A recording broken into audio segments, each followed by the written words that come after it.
तको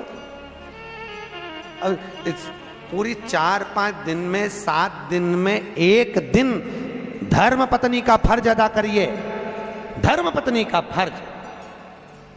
और वो धर्म पत्नी का फर्ज है पति को, देखो इनके नाम के आगे कहीं नहीं लिखा वेद व्यास जी ने। कोई महाराज यहां पर आके बोला कभी कथा में कि धर्म पति, नहीं बोला कहीं का नहीं, क्योंकि संतों को मालूम था, वेद व्यास जी को मालूम था घर परिवार चलाना है तो झूठ बोलना पड़ेगा, कपट करना पड़ेगा, बेईमानी करना पड़ेगा, प्रपंच करना पड़ेगा, तब जाकर ये घर चला पाएगा। इसलिए पुरुषों के नाम के आगे धर्मपति नहीं लिखा, पर तुम्हारे नाम के आगे धर्मपत्नी इसलिए लिखा कि ये कैसी भी कमाई करके लाएगा, चाहे झूठ बोल के लाए, बेईमानी करके लाए, प्रपंच कर लाए, पर लाकर किसको देगा? अरे बोलो तो धर्म पत्नी को। और तुम्हें लाकर देगा तो तुम धर्म के पथ पर चलना, उसकी कमाई में से थोड़ा सा निकालना, तो धर्म में, सत्कर्म में, शिव महापुराण में लगाना, तो पति को भी बैकुंठ ले जाना और खुद भी चली जाना। पर माताओं ने उसकी कमाई में से निकाला तो सही, पर शिव पुराण में लगाने की जगह डेंटिंग पेंटिंग में लगाया ही। अब पुराण में तो कम लगा, अब पुराण में लगा, धर्म में लगाई, सत्कर्म में लगाइए, भजन में लगाइए। नाम तुम्हारा क्या है? बोलो तो धर्म पत्नी। एक आध बार पूछा करो अपने पति से, दिन भर कमाते रहते हो, 5 मिनट की फुर्सत नहीं भगवान का नाम लेने की। कथा हो रही है बैसाख के महीने में, ना जाने कब मिलेगी, सालासर भवन में हो रही है, चलो बैठकर मेरे साथ कथा सुनो, चलो चलिए। मेरे को वो चेन्नई के महेश्वरी धर्मशाला में, महेश्वरी भवन में कथा थी, तो ताराचंद जी मोहता और जीवन जी राठी दोनों बोले, गुरुजी इस शिव महापुराण के जो जजमान बने ना, इनकी पत्नी बड़ी विचित्र है। क्या नाम था उनका? डागा परिवार, डागा जी। सेलम में उनकी स्टील की 4 फैक्ट्रियां हैं, बर्तन की स्टील की। तो जीवन जी मोहता जी बोले, ताराचंद जी मोहता बोले कि गुरुजी इनकी ये जजमान जो बने बड़े विचित्र बने, क्या हुआ? हमने पूछा। जीवन जी राठी बोले, कहने लगे गुरुजी जजमान पद लेने को तैयार नहीं थे, क्योंकि घर में कोई करने वाला नहीं, बैठने वाला नहीं, कथा में कौन बैठे? तो पत्नी ने पति से कहा, स्वामी समाज के लोग कथा करा रहे हैं, शिव महापुराण की कथा है, उसके यजमान पद लेना। भागवत के यजमान बनना सरल है, पर शिव महापुराण के यजमान बनना कठिन है। हम इसलिए अग्रवाल जी को बार बार धन्यवाद देते हैं। तो जीवन जी बोले, गुरुजी हमने इनसे कहा, इन्होंने अपने पति से कहा, पति ने मना कर दिया, फैक्ट्री से फुर्सत नहीं, समय नहीं। बेटे से कहा तू बैठ जा कथा में जजमान बन के। बेटा बोला पापा मेरे को फुर्सत नहीं, ऑफिस कौन संभालेगा, एक ही लड़का। इतने में पत्नी को गुस्सा आया और पत्नी ने कहा, स्वामी ये बताओ तुम कथा में नहीं बैठ सकते यजमान बन करके, तू बैठ जा, मैं पैसा दे देता हूँ जजमानी का, जितना भी लगे तू बैठ। पत्नी कहने लगी मैं तुम्हारे बिना नहीं बैठूंगी, पर ये बताओ स्वामी, वो डागा जी की पत्नी कहती है मुझे ये बताओ कि मैं अगर मर जाऊंगी तो तुम ऑफिस में से कितने दिन छुट्टी रखोगे, वो बताओ। पति कहने लगा फालतू की बात करती है तू, क्यों ऐसी बात कर रही है? नहीं मुझे बताओ कि मैं मर जाऊंगी तो छुट्टी कितने दिन की रखोगे। कभी आप लोग चेन्नई जाएं तो जीवन जी वहां पर, जीवन जी राठी वहां के अध्यक्ष हैं, आप उनसे पूछना, चेन्नई महेश्वर जी, आप बताओ कितने दिन छुट्टी रखोगे। डागा जी ने कहा फालतू की बात मत कर, क्या चाहती है वो बोल, कि बस मैं मरूं तब तुम ऑफिस की छुट्टी मत करना, पर 7 दिन शिव महापुराण के जजमान यही समझकर बैठ जाओ कि मैं मर गई हूं, चलो मेरे साथ बैठो, कम से कम धर्म में तो मैं तुमको। और वो डागा जी ने एक बार शिव महापुराण के यजमान बने और महेश्वरी भवन में 5 साल लगातार शिव महापुराण की कथा करवाई, वही डागा जी ने जो एक बार यजमान। भैया शिव महापुराण के यजमान बनना बहुत कठिन है, बहुत कठिन। ना जाने कौन सा पुण्य हमारा इकट्ठा होता है, ना जाने कौन कौन सा दान पुण्य सत्कर्म हमारा इकट्ठा होता है, तब जाकर अपने परिवार द्वारा शिव महापुराण की कथा हो पाती है। ये करुणा, हम तो कहते हैं कंसल जी आपके परिवार में कहीं ना कहीं आपके पूर्वजों को बहुत आशीर्वाद है, पितरों का बहुत करुणा है आपके पूर्वजों की पितरों।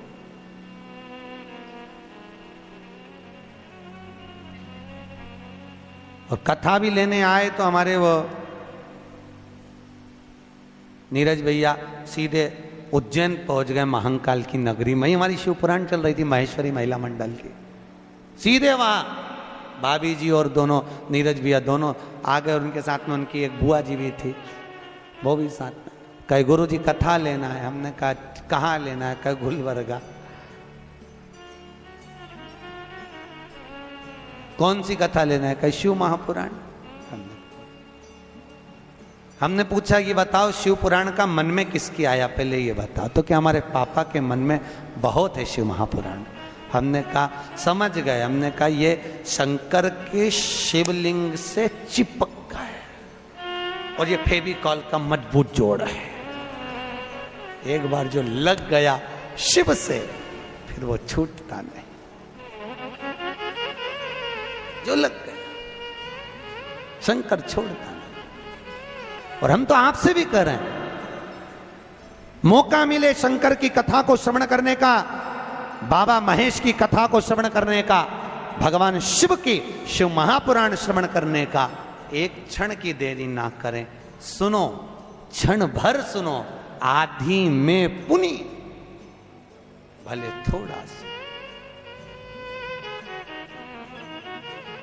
बिंदु की धर्मपत्नी चंचुला देवी धर्म से दूर थी, सत्कर्म से दूर थी, भगवान की कथा से दूर थी।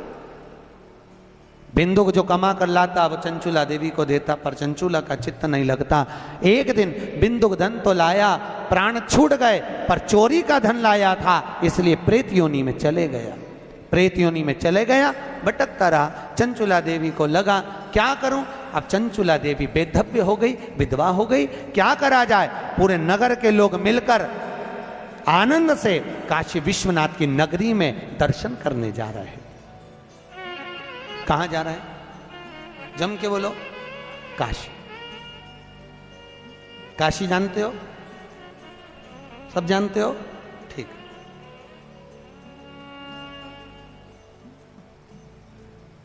किसने करी थी काशी विश्वनाथ की स्थापना?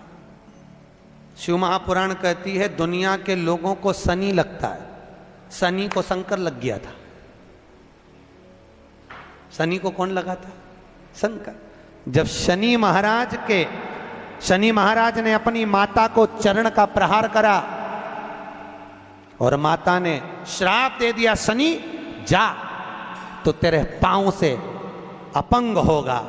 शनि की आंख में आंसू भर गए। देवर्षि नारद से पूछा मैं कहां जाऊं? देवर्षि नारद ने कहा अगर तुम अपने अपंग पांव को भी ठीक करना चाहते हो तो एक है जो तुमको अपंग पांव से भी ठीक कर सकता है। कौन? तो के वो शंकर। जाओ गंगा के तट पर जाकर शंकर के शिवलिंग की स्थापना कर कर उसकी आराधना करो। और शनि महाराज ने जाकर गंगा के तट पर काशी में भगवान शंकर का शिवलिंग बनाकर उसकी आराधना करी। और जब आराधना करी तो शिव जी ने प्रकट होकर शनि महाराज के चरण को ठीक करा, तो चरण से शनि ने चलना प्रारंभ करा। आज भी नियम है, जिसको ढैया लगा हो, 7.5 लगा हो, जिसको ढैया 7.5 आदिक शनि परेशान कर रहा हो, एक काजल की डिब्बी ले लो, 21 बार उतारो। जहां जंगल में, वन में, किसी बगीचे में कोई नहीं हो, किसी भी पेड़ के नीचे इतना खड्डा करके काजल की डिब्बी को काशी विश्वनाथ का नाम लेकर दबा दो और मिट्टी डाल दो। जिंदगी में कभी शनि परेशान नहीं कर सकता, कभी भी, पूरे जीवन में कभी शनि परेशान नहीं किया। इसलिए कहते हैं दुनिया को शनि लगे और शनि को शंकर लगे। शनि को सारे नगर के लोग काशी चले। काशी जानते हो ना, अभिमुक्त नगरी काशी। मोक्ष नगरी काशी।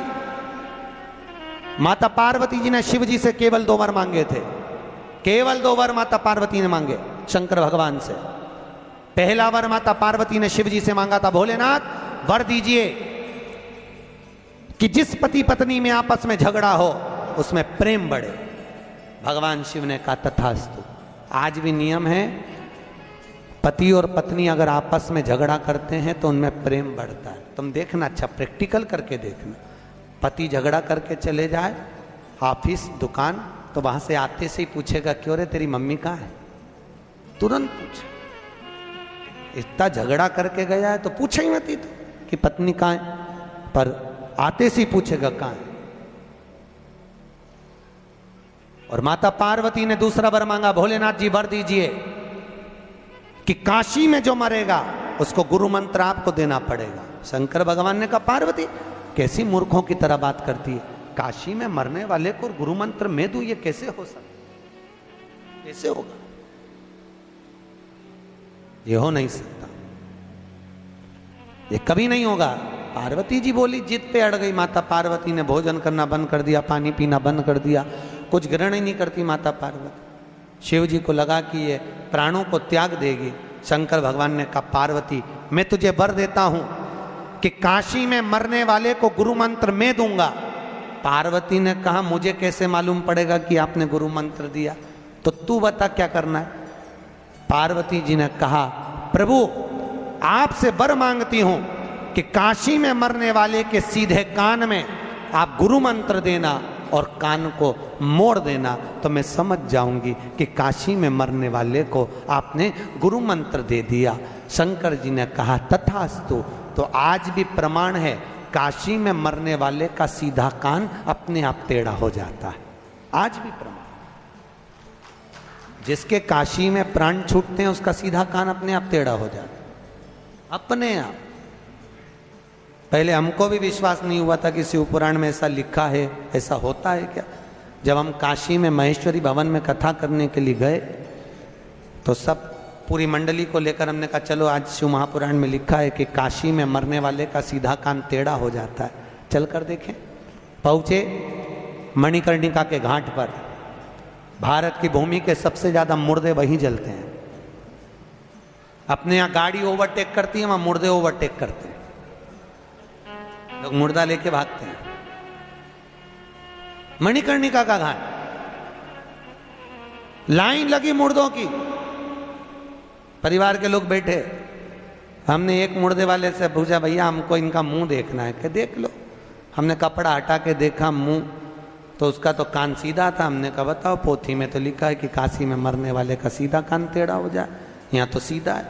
और आगे गए, हमने कहा हो सकता है कुछ गड़बड़ हो। आगे गए तो उसका भी कान सीधा, और आगे गए उसका कान टेढ़ा, फिर आगे गए तो उसका सीधा, फिर आगे वाले का फिर कान टेढ़ा। हम तो चक्कर में पड़ गए, किसी का सीधा किसी का टेढ़ा। हमने पूछा भैया ये मुर्दा कहाँ का है, तो क्या यहाँ से 40 किलोमीटर दूर का। और जिसका कान टेढ़ा था उसका पूछा ये मुर्दा कहाँ का है, तो क्या काशी की वो कॉलोनी का। समझ में आ गया कि काशी में मरने वाले का सीधा कान टेढ़ा हो जाता है, दूर मरने वाले का नहीं। ऐसा कोई है? 33 करोड़ देवी देवता में कोई देवता ऐसा नहीं कि मनुष्य के कान में आकर गुरु मंत्र दे दे, पर एक है मेरा काशी विश्वनाथ जो कि गुरु मंत्र भी प्रदान कर देता है। भगवान की भक्ति को धारण कर। आज भी शास्त्र कहता है अगर हम काशी नहीं जाते तो 5 बार मुख से काशी काशी जप लो। क्या नाम जपना? काशी काशी। हम तो कहते हैं अपनी छोरी का नाम रख दो काशी भाई। काहे तो गलत काहे का नाम दे दो काशी।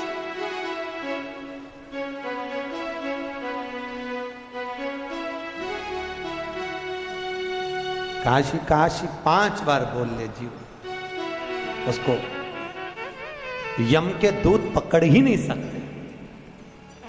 काशी काशी बोल लेने पर यमराज बंदी बनाने नहीं आता, फिर आता है तो मेरा महंकाल, मेरा ठाकुर, मेरा, क्योंकि शिवजी जिसको भेजेंगे, नारायण को भेज जाता नारायण आ जाएंगे, ब्रह्मा को भेजा तो ब्रह्मदेव आ जाएंगे। ये तो अपनी मर्जी है, अपन को 4 व्हीलर में जाना है कि 2 व्हीलर में जाना है।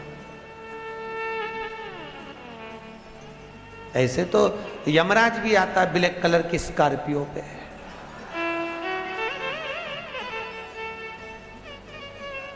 और ऐसे तो भगवान भी आते हैं 2 व्हीलर पर, गरुड़ पर। आते कि नहीं आते? अब मन अपना, अच्छा ईमानदारी से बोलो तो 4 व्हीलर में बैठने में मजा आता है कि 2 व्हीलर पे? सत्य बोलना है, 2 व्हीलर पे। क्यों? 4 व्हीलर में पति इधर पत्नी इधर, 2 व्हीलर पे 2 व्हीलर। इसलिए भगवान से कहते रहा करो, भगवान कृपा करना, हमारे लिए 4 व्हीलर मत भेजना, हमारे लिए तो हमारा ठाकुर, हमारा काशी विश्वनाथ नारायण को भेजे। जब वो गरुड़ पर चढ़कर आए, जैसे लक्ष्मी पीछे से बैया डालकर बैठे, ऐसे मैं नारायण के बैया डालूं और उड़कर सीधे चले जाऊं, ऐसी करुणा। नहीं, अगर 4 व्हीलर पे जाना हो, ब्लैक कलर की स्कॉर्पियो पे, तो मर्जी तुम्हारी। काशी विश्वनाथ शिव शंकर ओ घड़ीदानी दयालु दाता, करुणा सागर ने करुणा करी। चंचुला देवी आज काशी जा रही है पूरे नगर के साथ, और माता चंचुला देवी ने आज काशी में पहुंचकर किसी ब्राह्मण के मुख से गंगा जी के तट पर शिव महापुराण की कथा को श्रवण किया। और शिव कथा ऐसी सुनी माता चंचुला देवी ने कि शिव के धाम में माता पार्वती जी की सखी बन गई। रिटर्न पार्वती की सखी, और माता पार्वती जी की जब सखी बन गई,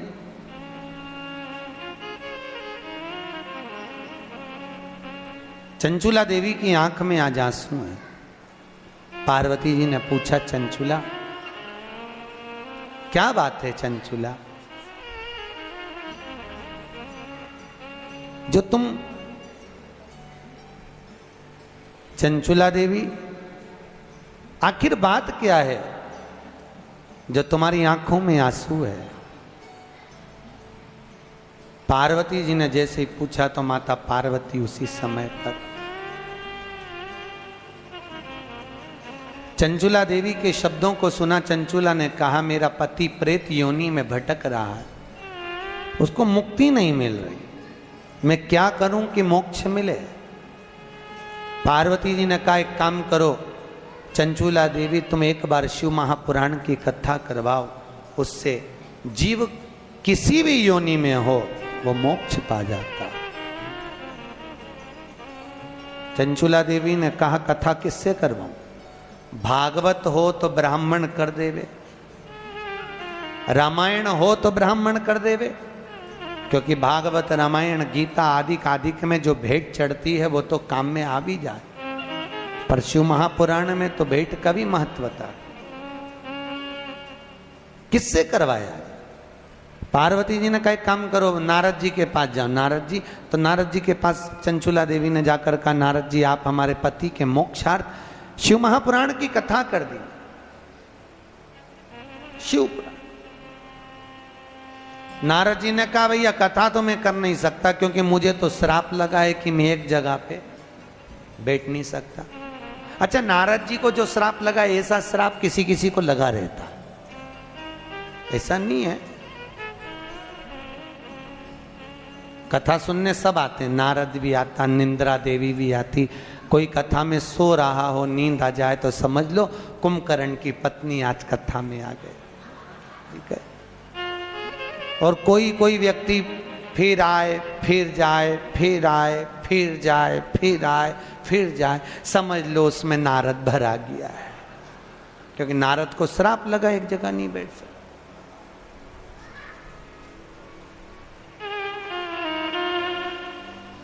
अब नारद जी बोले, कथा में नहीं कह सकता, मेरे को श्राप है, मैं एक जगह पर नहीं बैठ सकता, तो फिर कथा कौन कहेगा? नारद जी ने बोला, मेरा जो मित्र है तुमरूका, क्या नाम है? तुमरूका, वो कहेगी। तुमरूका जी को देखा है? आपके क्षेत्र में शंकर जी के मंदिर जो होते हैं बड़े बड़े साउथ के, उसमें भगवान के मंदिर में 2 मूर्तियां दरवाजे पे मिलती, एक नारद जी बीणा लेकर खड़े हैं और एक घोड़े का मुंह लगा है और गले में बीणा पड़ी हुई है, करताल रखा है। देखा है ऐसी मूर्ति का दर्शन करा? तो जो इधर खड़े हैं वो नारद जी हैं, जो घोड़े का मुख लगा है बीणा हाथ में है वो तुमरुका जी, वो नारद जी के मित्र तुमरुका। शास्त्र कहता है जिस नारी का गर्भ ठहरने के बाद 2-3 महीने में वापिस अबॉर्शन हो जाता हो, वापिस बार बार बच्चे गिर जाते हैं और बच्चा पूरा नहीं होता हो, उस नारी को उसकी आकृति के बराबर का जो लच्छा होता है हाथ में बांधते हो नाड़ा, वो लच्छा नाप लेना चाहिए और नारियल के ऊपर, श्रीफल के ऊपर उसको लपेटना चाहिए। जो नारी का गर्भ ठहर रहा है, गर्भ गिर रहा है, उस नारी का नाम और गोत्र बोलकर लच्छे को लपेट लो। शंकर जी के मंदिर में तुमरुका जी का नाम लेकर वो श्रीफल रख कर आ जाइए, फिर नारी का गर्भ कभी नहीं गिरता, बच्चा स्वस्थ पैदा होता है, स्वस्थ जन्म लेता। तुमरुका जी के नाम का इतना प्रमाण होता।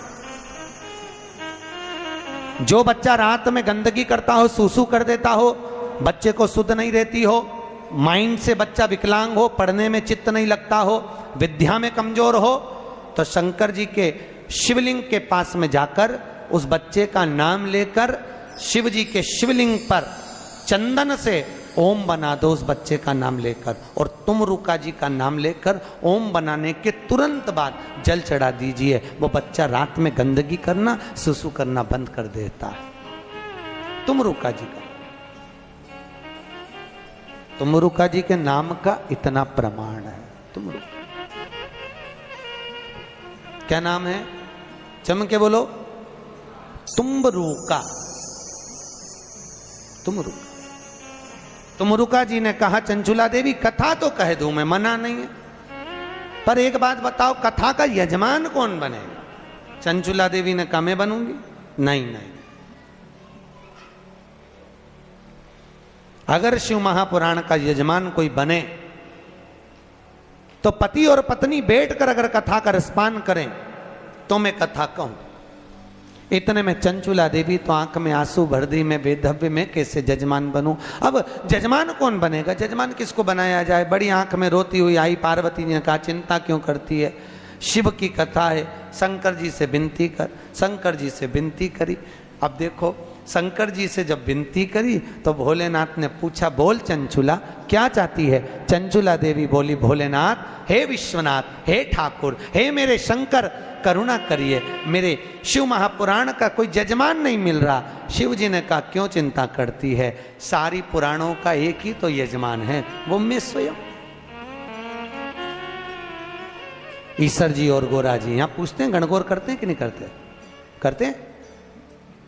तो बच्चे पूछते हैं मम्मी ये कौन है? तो कहो उनको ये शंकर पार्वती। शंकर पार्वती कब बने? तो ये ईश्वर जी, ये गोरा जी शिव महापुराण की कथा सुनने जब तुमरुका जी के दरवाजे पर गए थे, दोनों 16 दिन तक तैयार होकर गए थे। हमारा तो जजमान से निवेदन है 7 दिन की कथा सुनने बैठो तो शंकर पार्वती की गादी पर बैठकर सुन रहे हो, ईश्वर जी गोरा जी बनकर सुन रहे हो। अच्छे जोरदार खूब झामर झुमके की साड़ी माड़ी, ऐसा जोरदार बोर नथनी झुमका कर दो ना, ऐसा सब पहन के। और जजमान से भी निवेदन है बढ़िया जरा माले में कंठी मंठी जोरदार तुर्रा तुर्री लगा के कथा सुनना चाहिए। है ये कोई भागवत थोड़ी ना है कि सुखदेव जी सुना रहे हैं और परीक्षित जी एकांत में बैठ के गंगा के तट पर पाने के लिए मोक्ष सुन रहे हैं। यहाँ तो ईश्वर जी और गोरा जी बनकर श्रवण करो और जीवन को सार्थक करो। और आपसे भी निवेदन है, एक से बढ़कर एक साड़ियां धरी अलमारी में, सब धरी की धरी रह जाएगी, कब पहनोगे? कोई कोई साड़ी तो अभी तक नहीं निकली, निकालो और 7 दिन शिव महापुराण में पहन के आ जोरदार श्रृंगार कर